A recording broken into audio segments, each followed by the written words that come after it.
Okay, we're back. This next little video is to talk still more about the Harris book, except chapter 4 of the Harris book. Chapter 4 of the Harris book, even with the 2010 publication on the Harris, it's delightfully out of date. It's so much fun to read through it and see how far that we have jumped in the last 5 years.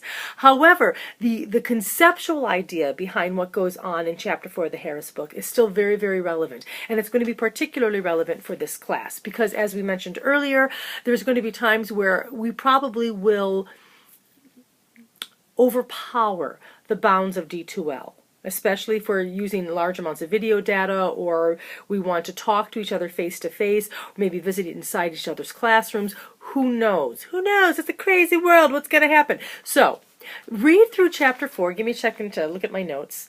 And really be thinking about ways to use social media as a tool to improve your practice.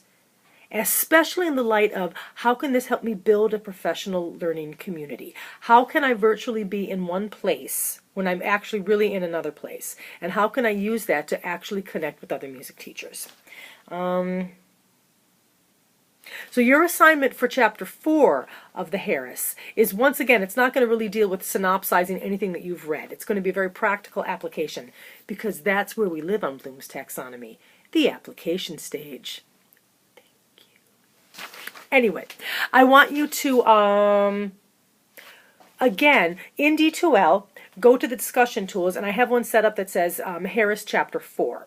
And in that one, I want you to start posting threads and giving comments on ways that you've used social media in your teaching, ways, platforms that you may be aware of that are emergent or ones that are totally dead that we should completely avoid at all costs, whatever. But start a discussion about ways that we might be able to jump the ship off of D2L and to do some other things, or things that would maybe be able to live beyond this course. Because I would love, love, love for this course not to be a box that you check off for your masterwork. I would love for this course to be something that begins a whole new way of teaching for you, a whole new community and way of looking over each other's shoulder all the time. Because honestly, I'm going off script here for just a second.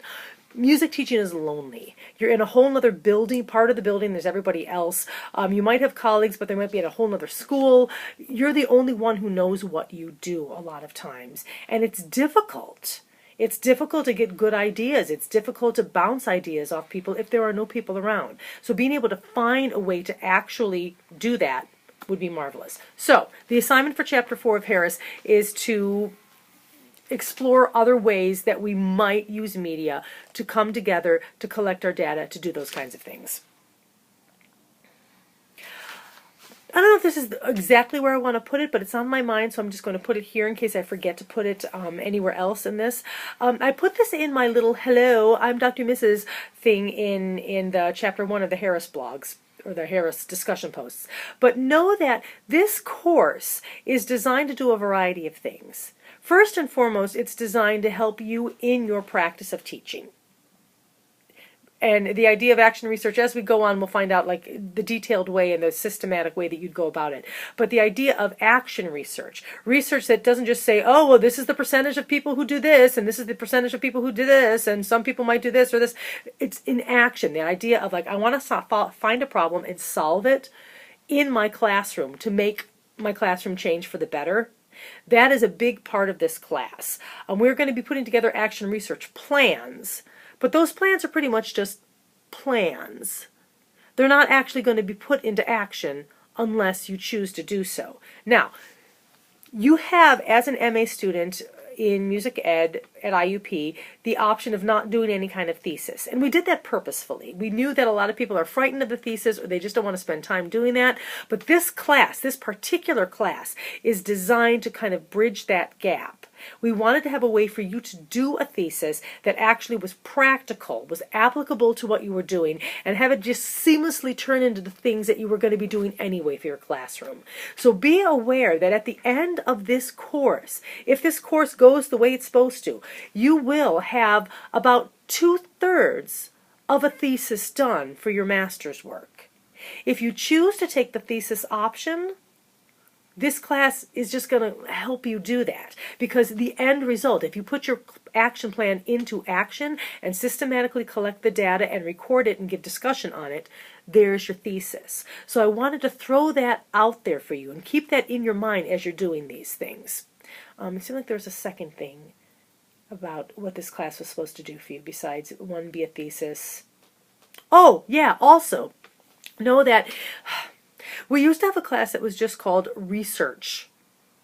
Research in music education, just research. And it wasn't just music ed, it was all sorts of different performance people and things in there. And the kinds of research that education people need versus the kinds of research that music history or performance people need are completely different.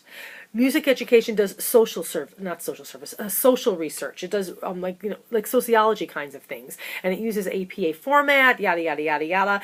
Those of you who took my foundations class last summer, we had a touch of that about how different kinds of research, ways to abstract things, ways to put your bibliography together. That type of thing is also going on in this class.